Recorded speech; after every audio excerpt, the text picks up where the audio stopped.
नमस्कार, बहुत स्वागत है आप सभी का। आपके साथ मैं अक्षय विद्वा। आप देख रहे हैं स्वराज एक्सप्रेस। छत्तीसगढ़ विधानसभा चुनाव से पहले प्रदेश भाजपा को एक नया प्रदेश अध्यक्ष मिल गया है। छत्तीसगढ़ भाजपा के नए प्रदेश अध्यक्ष बिलासपुर सांसद अरुण साव को बनाया गया है। मिशन 2023 की तैयारियों में जुटी भाजपा इसे एक सकारात्मक बदलाव के रूप में देख रही है। प्रदेश के भाजपा नेताओं की माने तो इससे पार्टी संगठन और ज्यादा मजबूत होगा। वहीं कांग्रेस की माने तो बीजेपी की अंतर कलह को दबाने के लिए यह बदलाव किया गया है। विश्व आदिवासी दिवस के ही दिन आदिवासी वर्ग से प्रदेश अध्यक्ष को बदलने को लेकर भी कांग्रेस कई सवाल उठा रही है। पूरी खबर देखिए इस रिपोर्ट में, उसके बाद इस मुद्दे पर चर्चा। 15 सालों के बाद कांग्रेस की सत्ता में वापसी छत्तीसगढ़ बीजेपी हजम नहीं कर पा रही है। इसका नतीजा यह है कि बीजेपी कभी गठबंधन का विस्तार करके तो कभी बैठकों के जरिए संगठन में जान फूंकने का प्रयास कर रही है और एक बार फिर से अब भारतीय जनता पार्टी प्रदेश में संगठन को ज्यादा आक्रामक रूप में देखना चाह रही है। और यही कारण है कि पार्टी ने सूबे की कमान एक बार फिर इसमें बदलाव किया है। दरअसल 2 साल के कार्यकाल में पूर्व अध्यक्ष विष्णुदेव साय राज्य सरकार के खिलाफ कोई बड़ा आंदोलन खड़ा नहीं कर पाए। 100 में छवि वाले श्री साय पार्टी की कमान संभालने के बाद भी आक्रामक नहीं हुए। अरुण साहू का व्यवहार भी 100 में माना जा रहा है, लेकिन उनकी कार्यशैली आक्रामक है। उनकी नियुक्ति को कांग्रेस के बढ़ते छत्तीसगढ़वाद का जवाब माना जा रहा है। छत्तीसगढ़ में विधानसभा चुनाव को तकरीबन 1.25 साल बाकी है। भाजपा ने इसकी तैयारी शुरू करते हुए अभी प्रदेश अध्यक्ष बदला है। संभावना है कि आने वाले दिनों में संगठन के स्तर पर भी कुछ और बड़े बदलाव हो सकते हैं। पार्टी चुनाव के लिए अलग लेवल पर तैयारी कर रही है। इनमें भाजपा प्रदेश के तमाम मान्य जातियों और समीकरणों को भी साधेगी। साथ ही नए चेहरे भी आएंगे। नई टीम पुराने कद्दावरों को साथ लेकर गांव में ताकत बढ़ाने में जुटेगी। ग्रामीण इलाकों के जनाधार के मामले में कांग्रेस का रवैया काफी आक्रामक है। आरएसएस की पृष्ठभूमि से आने वाले अरुण साव शांत और सौम्य नेता के रूप में पहचान रखते हैं। वो पिछले लोकसभा चुनाव में पहली बार बिलासपुर सीट से जीते हैं। अरुण साव को प्रदेश अध्यक्ष की कमान देकर भाजपा का करीब 50% ओबीसी के साथ खासकर साहू वोटरों को साधने की कोशिश में है। 2018 के चुनाव में बीजेपी का साथ छोड़कर ये वर्ग कांग्रेस के पक्ष में चला गया। अरुण साव की नियुक्ति हुई है। मैं पूरे कार्यकर्ताओं की ओर से उन्हें शुभकामना और बधाई देता हूं कि उनके नेतृत्व में आने वाले समय में होने वाले चुनाव में भारतीय जनता पार्टी को सफलता मिले। इस सरकार से जल्दी मुक्ति चाहती है और छत्तीसगढ़ की जनता को आकांक्षा को पूरा करने के लिए हम भारतीय जनता पार्टी के एक कार्यकर्ता को, एक नेता को साथ लेकर चलेंगे और 2023 में छत्तीसगढ़ में कमल खिलाएंगे, भारतीय जनता पार्टी की सरकार बनाएंगे। नए प्रदेश अध्यक्ष की नियुक्ति मुख्यमंत्री भूपेश बघेल ने कहा है। भारतीय जनता पार्टी में सब कुछ ठीक नहीं चल रहा है। बीजेपी अंतर्कलह को दबाने के लिए ऐसा बदलाव किया गया है। विश्व आदिवासी दिवस के दिन ही आदिवासी वर्ग से प्रदेश अध्यक्ष को बदला गया है और भी बहुत सारे एक्सपेरिमेंट किए जाएंगे। जो भारतीय जनता पार्टी में जो अंतर कलह है उसे दबाने के लिए इस प्रकार से बदलाव किए गए हैं। तो बहुत सारे अभी परिवर्तन देखने को मिलेंगे और ये गुटबाजी भारतीय जनता पार्टी का और उभर के आएगी सामने। मिशन 2023 की तैयारियों में जुटी भारतीय जनता पार्टी एक बार फिर से ओबीसी वर्ग को साधने की कवायद में जुटी है। प्रदेश में ओबीसी का एक बड़ा वोट बैंक है। ऐसे में ओबीसी वर्ग के अरुण साव को प्रदेश अध्यक्ष के बागडोर सौंपकर भाजपा ने ओबीसी कार्ड खेला है। अब ये देखना होगा कि ये बदलाव 2023 के चुनाव में भाजपा के लिए कितना फायदेमंद साबित होता है। दिलीप कुमार साहू, स्वराज एक्सप्रेस। तो ये चर्चा की शुरुआत करें कि साव का आना कितना फायदेमंद होगा अब बीजेपी के लिए, और ये पहल करने की, ये बदलाव करने की जरूरत क्या पड़ी है इस पर भी हम चर्चा करेंगे। बीजेपी की ओर से श्रीचंद सुंदरानी साहब हमारे साथ रायपुर स्टूडियो में जुड़ चुके हैं। कांग्रेस नेता सुरेंद्र वर्मा जी हमारे साथ हैं। राजनीतिक विश्लेषक के तौर पर अजय चंद्राकर इस वक्त मेरे साथ हैं रायपुर स्टूडियो में। आप सभी मेहमानों का बहुत बहुत स्वागत स्वराज एक्सप्रेस में।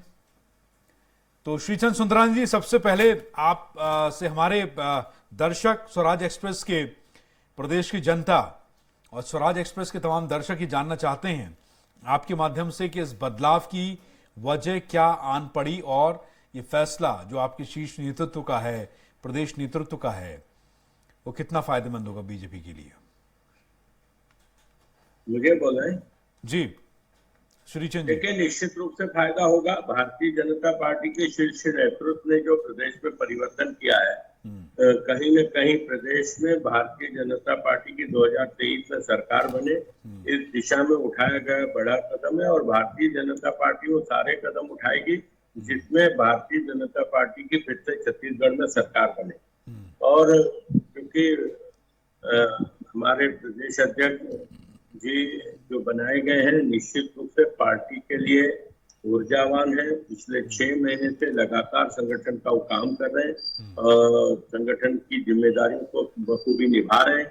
और उसके पहले अखिल भारतीय विद्यार्थी परिषद से भारतीय जनता युवा मोर्चा में, और अभी वर्तमान में बिलासपुर के सांसद हैं।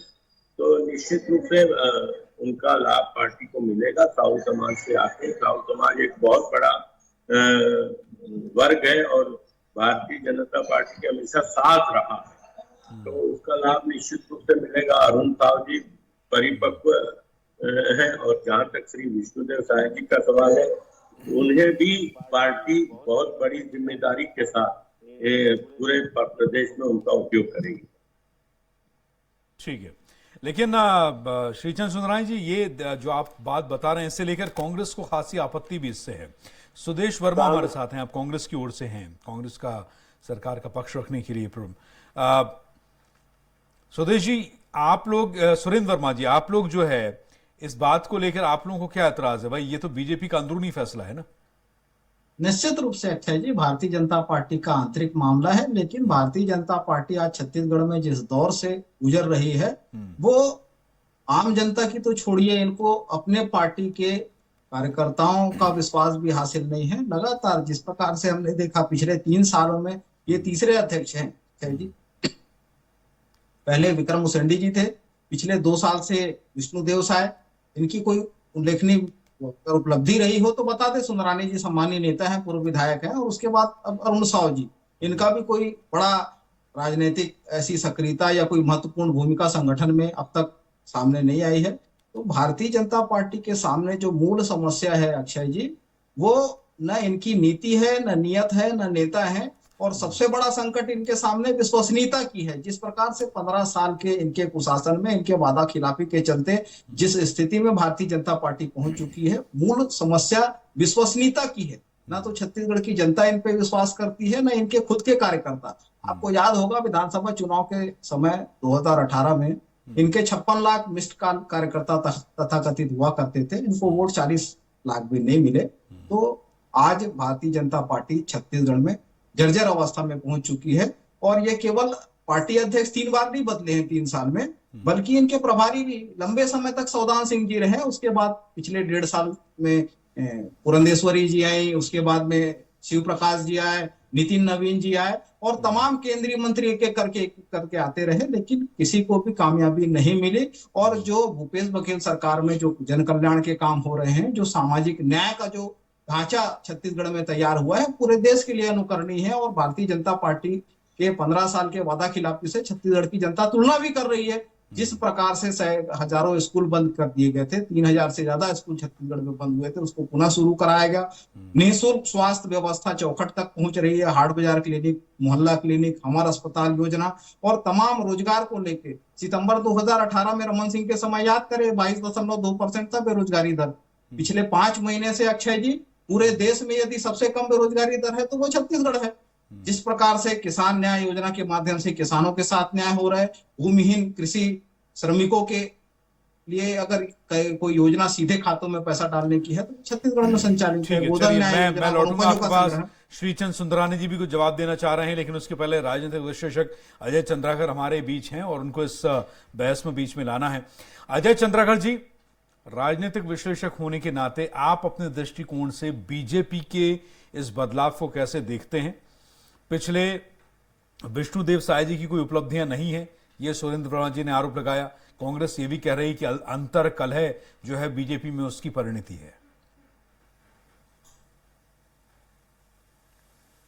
देखिए अक्षय जी, यहाँ पर तुलना किया जाता है जी। जब पीसीसी अध्यक्ष के रूप में भूपेश बघेल जी कांग्रेस का को नेतृत्व प्रदान करना प्रारंभ किए जी, और दूसरी तरफ विष्णुदेव साय जी को कई बार मौका मिला और कई बार सफलता भी मिली, लेकिन जो एग्रेशन जन समस्याओं को भूपेश जी पीसीसी अध्यक्ष के रूप में उठाते हुए नजर आए, एक संघर्षशील व्यक्तित्व के साथ ही साथ एक एक्सपीरियंस का उनके साथ में जो उनके पर्सनालिटी में था, वैसा एनीवे विष्णुदेव साय जी में वह चीज दिखाई नहीं दिया।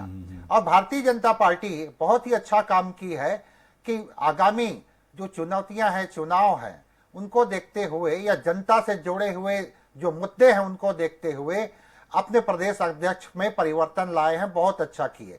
आदिवासी समाज को बीजेपी बहुत ज्यादा समय तक अवसर दी है, इसमें भी कोई शक नहीं।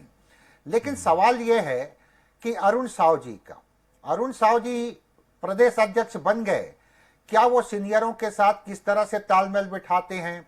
नो डाउट वो एक शानदार एडवोकेट हैं छत्तीसगढ़ के हाई कोर्ट में, और लेकिन लोकसभा में उनके परफॉर्मेंस को देखें तो वहां पर उनको और जो एग्रेशन दिखाना चाहिए था, छत्तीसगढ़ के विषयों को रखना चाहिए था, उसमें और गतिशीलता की आवश्यकता है।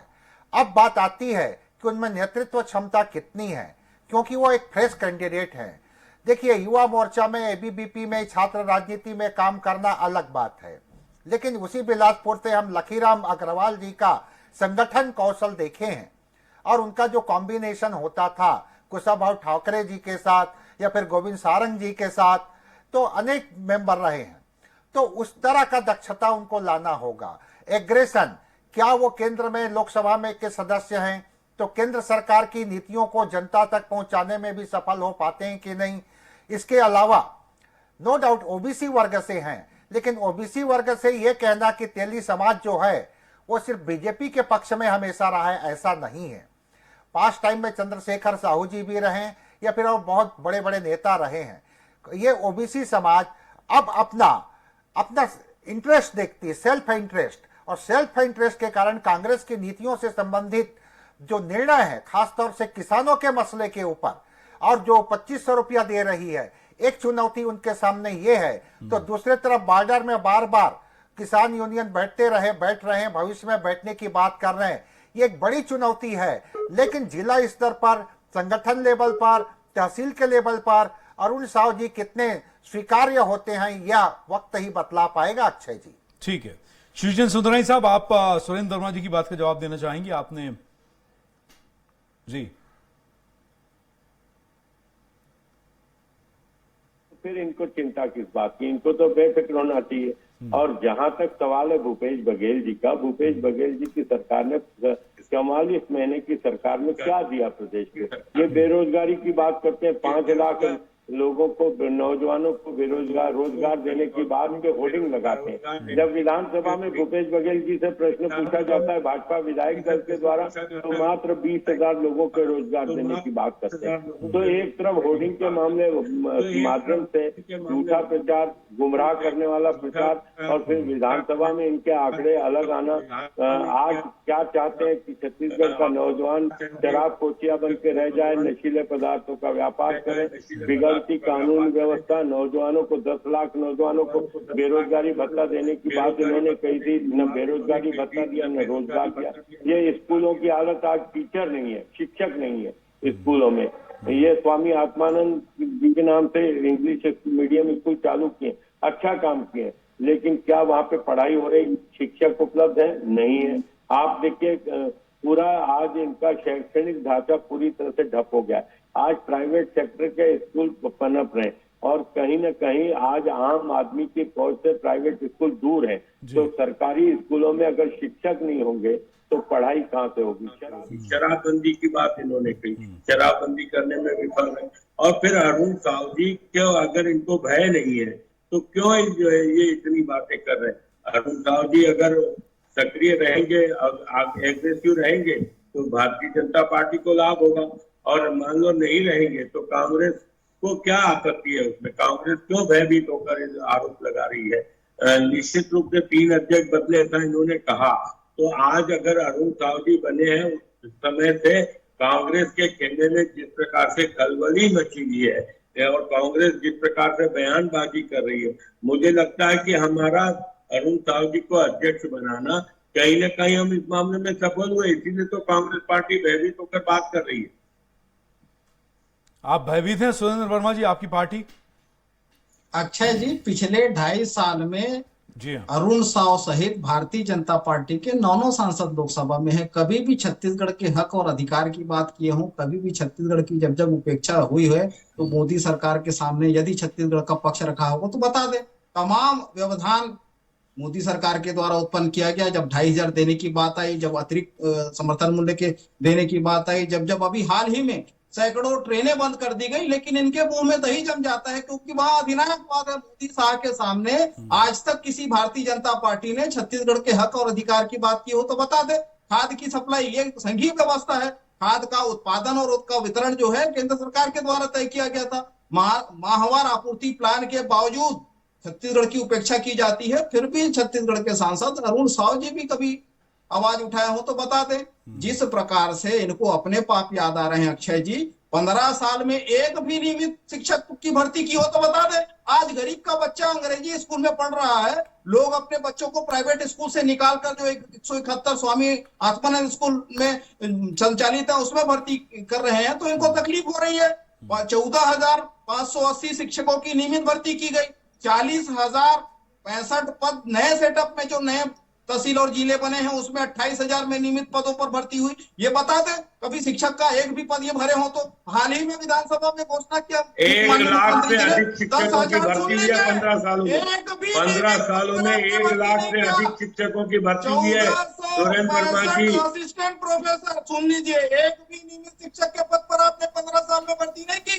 झूठ बोलना बंद कर दीजिए माननीय सुंदरानी जी। हमने तमाम शिक्षा कर्मियों को जो 2 साल की सेवा अवधि पूरी की है, अरे सारे वर्ग आपके खिलाफ आंदोलन कर रहे हैं। अरे आप दैनिक वेतनभोगी कर्मचारी आपके खिलाफ आंदोलन कर रहे हैं, बिजली कर्मचारी आपके खिलाफ आंदोलन कर रहे हैं, सर्व आदिवासी समाज आपके खिलाफ आंदोलन कर रहा है, शराबबंदी की बात मितानिन आपके खिलाफ आंदोलन कर रही है, आंगनबाड़ी की बहनें आपके खिलाफ आंदोलन कर रही है। कौन सा वर्ग आपके साथ खड़ा है ये तो बताएं। ठीक है अजय चंद्रगढ़ जी, श्रीजन सुंदरानी साहब जो कह रहे हैं कि हर वर्ग आंदोलन कर रहा है, इतनी असंतुष्टि है क्या सरकार के प्रति छत्तीसगढ़ की जनता में, प्रजा में? देखिए अक्षय जी, जब भी चुनाव नजदीक होता है कोई भी सरकार रहे, एक थ्योरी है डेविड स्टर्न का, आउटपुट इनपुट एंड फीडबैक। ये थ्योरी लागू होता है और सब अपनी अपनी मांगों को सरकार के चुनाव में जाने के पहले रखने का प्रयास करते हैं। यह डेविड स्टर्न का थ्योरी है और जो प्रैक्टिकल में दिखाई देता है। अब बात आती है अरुण साव जी का। देखिए मुद्दों को तो आदरणीय सुंदरानी जी भी रख रहे हैं और हमारे भाई स्नेहल और सुरेंद्र वर्मा जी रख रहे हैं। ये तो एक विषय है ही, लेकिन यहाँ पर अरुण साव जी में नेतृत्व कौशल की बात है। अब उनके लिए समय कम है, समय कम होने के बाद वो किस तरह से सक्रिय होते हैं, साथ ही साथ जो अन्य जो प्रतिष्ठित यहाँ के परफॉर्म करने वाले नेता रहे हैं बीजेपी में, उनके साथ किस तरह से कॉम्बिनेशन बनाते हैं, ये कनिष्ठ वर्सेस वरिष्ठ की कितनी बात आती है, उनकी संगठन क्षमता के साथ ही साथ वो क्या पूरे आदिवासी वर्ग में भी स्वीकार्य होते हैं, वो मेहनत करेंगे तो बिल्कुल होंगे। लेकिन मैं इसको इस दृष्टि से और देख रहा हूं अक्षय जी कि अरुण साव जी जिस संभाग को बिलोंग करते हैं उससे जो जनता कांग्रेस पार्टी है वो इफेक्ट ज्यादा होगा और उसका लाभ बीजेपी को मिलेगा। अगर कांग्रेस उसमें अपना मेहनत करके उनको अपने साथ जोड़ लेने का प्रयास करती है मतदाताओं को, उनके जो कमिटेड मतदाता हैं उनको, चाहे वो परसेंटेज में भले कम हो, भले वो चुनाव हारे हो, लेकिन उनका किस तरह से टर्निंग सिचुएशन बनता है यह देखने के लायक रहेगा अक्षय। ठीक है सुरेंद्र वर्मा जी, ये बहुत काबिल गौर बात अजय चंद्रगढ़ जी कह रहे हैं कि इसमें आप लोगों को थोड़ी सी मेहनत करनी होगी, नहीं तो जो साहब हैं वो नए बीजेपी जो अध्यक्ष हैं वो सेंध लगा सकते हैं। अक्षय जी, ये सर्वविदित है कि भारतीय जनता पार्टी 15 साल जो है बी टीम के सहारे राजनीति करते रहे और खासकर बिलासपुर संभाग में जो है ये कुछ हद तक सफल भी होते रहे। लेकिन आज जो भारतीय जनता पार्टी की स्थिति है, गुटबाजी चरम पर है। 14 विधायक हैं और 6 से ज्यादा गुट है। रमन सिंह जी का अलग गुट है, बृजमोहन अग्रवाल जी सर्वाधिक बार जीतने वाले विधायक हैं, लेकिन उनका गुट बिल्कुल अलग है। शिवरतन शर्मा जी, अजय चंद्राकर जैसे तमाम भारतीय जनता पार्टी के नेता हैं जिनका अपना अपना अलग गुट है। तो मूल बात जो है, इनके अपने कार्यकर्ताओं के बीच इनकी विश्वसनीयता का संकट है, क्योंकि 15 साल ये आउटसोर्सिंग करके अपने नेता और अधिकारों के अधिकार का गला घोटते रहे। तो मूल संकट भारतीय जनता पार्टी में विश्वसनीयता का है, न केवल जनता बल्कि अपनी पार्टी के कार्यकर्ताओं का भी है। और जिस प्रकार से मेन मूल चरित्र है, उसके चलते भाजपा जनहित के मुद्दे उठाने में, जनता के बीच एक विपक्ष का धर्म निभाने में पूरी तरह नाकाम रहे। सांसद के रूप में अरुण साव जी का अभी तक कोई योगदान दिखा नहीं। जब जब छत्तीसगढ़ के हक और अधिकारों की बात उनको उठानी थी, तब तक उन्होंने मौन धारण किया। और तमाम समय में जब जब छत्तीसगढ़ के किसानों की बात, छत्तीसगढ़ के आदिवासियों की बात उठानी थी, हाल ही में अध्यादेश जारी हुआ है जो वन अधिकार अधिनियम 2006 के मूल प्रावधानों के विपरीत है, जो पूंजीवाद थोपने के लिए जल जंगल जमीन के अधिकारों से वंचित करने का है, उसके खिलाफ भी इनके मुंह में दही जम जाता है। तो आज नेता के रूप में स्वीकार्यता के लिए अक्षय जी पारदर्शिता जरूरी है। आम जनता के साथ खड़े होकर उनके मांगों को रखने की जरूरत है। तो भाजपा में अधिनायकवाद है। नेता चाहे जितना भी बदले, चेहरा बदलने से हालात नहीं बदलने वाले। मूल संकट भारतीय जनता पार्टी में विश्वसनीयता का है। ठीक है जी, सुंदरानी साहब, इसका जवाब आप देना चाहेंगे? सुरेंद्र वर्मा जी, अगर विश्वसनीयता का संकट होता तो विधानसभा चुनाव के बाद लोकसभा में 11 में से 9 सीटें हमने जीते। विधानसभा के उपचुनाव हुए सुंदरानी जी, नगरीय निकाय अरे चुनाव भी हुए, उपचुनाव तो आपने, पंचायत चुनाव भी हुए। 27 में से 20 जिला पंचायत देखिए ये चुनाव अभी में आपको कांग्रेस के 1.25 अध्यक्ष साल बाद निर्वाचित पता हुए। चलेगा। 1.25 साल बाद पता चलेगा। आपकी जमीन खिसक चुकी है छत्तीसगढ़ में। आप 1.25 साल का समय मात्र आपके पास बचा है और आपने 36 वादे किए थे। 36 में 32 नेता हम जैसे कद्दावर नेता अभी तक 33 वादे प्रतीक्षा भी कर ही पूरे रहे हैं। नहीं कर पाया। अब सुनेंगे आप दूसरे के घर में झांकना बंद करो, आप अपना घर ठीक वो करो। छत्तीसगढ़ की आपका जनता घर कह भी रही है तितर सुंदरानी बितर हो जी, चुका वही है। असेसमेंट भी कर रही है। आप चिंता न करें। आप भाजपा की तो जर्जर अपने हालत घर में में है। जाके आप देखें। सच को स्वीकार नहीं करना चाहते हैं। कांग्रेस ये आप टीएस सिंहदेव बाबा हमारे आरोपों की पुष्टि करते हैं। आप बताइए वो टीएस हमारे सिंहदेव बाबा क्या नेता आरोप? हैं। आप तो आपके भाजपा के अंदर इतना भी टीएस पुरुषार्थ सिंहदेव नहीं है बाबा के राजनीतिक आरोप रूप से से कि सहमत वह हो आरोप कि नहीं लगा हो? सके। टीएस सिंहदेव बाबा के आरोप से सहमत हो कि नहीं हो? सुरेंद्र वर्मा जी आप बताओ। उसका जवाब विधानसभा में लिखित दिया गया सुंदरानी जी, पोर्टल में उपलब्ध है, आप देख लीजिए। भाजपा के झूठ नहीं का आप जो बताओ है, ना, आप बताओ। आप भाजपा पार्टी के के झूठ प्रवक्ता का, हो। भारतीय जनता आप पार्टी टीएस के सिंहदेव झूठ बाबा की ने कलई हमारे विधानसभा सारे में खुल आरोपों गई को है। दोहराया है। क्या भाजपा टीएस के सिंहदेव बाबा झूठ की झूठ बोल कलई रहे? क्या विधानसभा के लिखित जवाब टीएस में खुल सिंहदेव गई है। बाबा झूठ बोल रहे हैं? हमारे सारे आरोपों को टीएस बाबा ने स्वीकार किया है। क्या वो सारे आरोप वो झूठ बोलते हैं क्या? टीएस सिंहदेव ने भाजपा के किसी आरोप को स्वीकार नहीं किया है। 15 सारे साल के आरोपों को शासन में भाजपा के प्रधानमंत्री जो आवास पाप योजना है, से वो लेकर आज याद आ रहे हैं। प्रधानमंत्री आवास योजना से लेकर सारे आरोप उन्होंने उस पर भी आप दोहराए झूठ बोल रहे हैं। कोई नेता बोलता है 8 लाख मकान, कोई कह रहे हैं 10 अरे लाख विभाग मकान। छोड़ दिया, पंचायत विभाग आप छोड़ बताइए दिया उन्होंने। सुंदरानी जी, और पंचायत वित्तीय विभाग वर्ष छोड़ खत्म दिया होने से उन्होंने। पहले वापस क्यों ले लिया गया पैसा? ये मोदी सरकार का आप तो गरीब विरोधी टीएस चरित्र है सिंहदेव बाबा ने जो सुंदरानी आरोप जी। लगाए हैं ये भी मोदी उनको सरकार आप, के गरीब विरोधी पाप है। अरे आप वित्तीय वर्ष गरीब खत्म होने विरोधी से तो पहले आप हो, कैसे पैसे वापस हो छत्तीसगढ़ गए? विरोधी आप हो। वित्तीय आपने वर्ष 3 खत्म होने से आपको पहले 3 राज्यसभा पीएम मेंबर आवास के भेजना था। पैसे क्यों आपने वापस ले लिए छत्तीसगढ़ गए? में एक भी जो नहीं पहले भेजा। 75-25 का एक भी रेशियो था, छत्तीसगढ़िया को वो राज्यसभा में 60-40 नहीं करके भेजा। राज्य क्या क्यों बढ़ाया शहरों गया? की कमी थी? आपके पास नेताओं की कमी थी? आपने 3 राज्यसभा के सदस्य तीनों दिल्ली को दे दिया। आपने छत्तीसगढ़ की बात करते हैं, छत्तीसगढ़ के हितों की बात करते हैं। एक व्यक्ति को आपने राज्यसभा में नहीं भेजा छत्तीसगढ़ में। छाया वर्मा जी को गर्व है। को भेजा गया अरे बताइए। भाजपा के पास गर्व है, राज्यों से अवसर था। गर्व है हमको। छाया वर्मा भाजपा जी के जब पास तो छत्तीसगढ़ी में अन्य राज्यों में भी सीटें थी, छत्तीसगढ़ के किसी नेता को लायक नहीं समझा। हमने ठीक है, चलिए, छत्तीसगढ़ चलिए। के नेता को भेजा। अजय चंद्राकर जी से एक लास्ट कमेंट देना चाहूंगा मैं। चंद्राकर साहब, अजय चंद्राकर जी, ये अब अरुण साफ का आना और पहले विष्णुदेव साय का जाना, एक और जो है कि दोनों ही नेता जो हैं, अभी जो कांग्रेस का आरोप है कि आपने अंतर्राष्ट्रीय आदिवासी दिवस के ऊपर इतना बड़ा परिवर्तन कर दिया। कल तक ये तक बात आ रही थी, कल तक बयान कुछ और थे।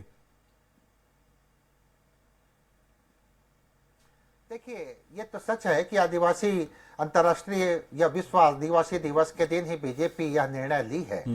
तो निश्चित रूप से आदिवासी समाज से मांग पुनः उठ रही थी कि प्रदेश अध्यक्ष का जिम्मेदारी भारतीय जनता पार्टी उन्हें सौंपे, लेकिन पार्टी अपने दूरदृष्टिकोण से अरुण साव जी के ऊपर डिसीजन में पहुंची है।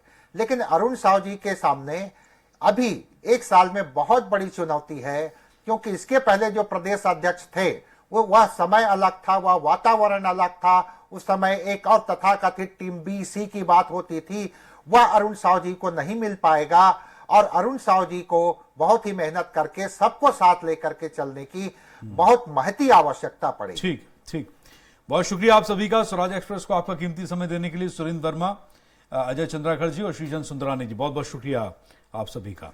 अब देखना ही होगा कि छत्तीसगढ़ बीजेपी के नए अध्यक्ष अरुण साव और विष्णुदेव साय के बाद, और जैसा कांग्रेस कह रही है कि उपलब्धियां क्या हैं, बहुत जल्दी जल्दी बदलाव हुआ है, तो अरुण साव से उम्मीदें ज्यादा हैं। नमस्कार।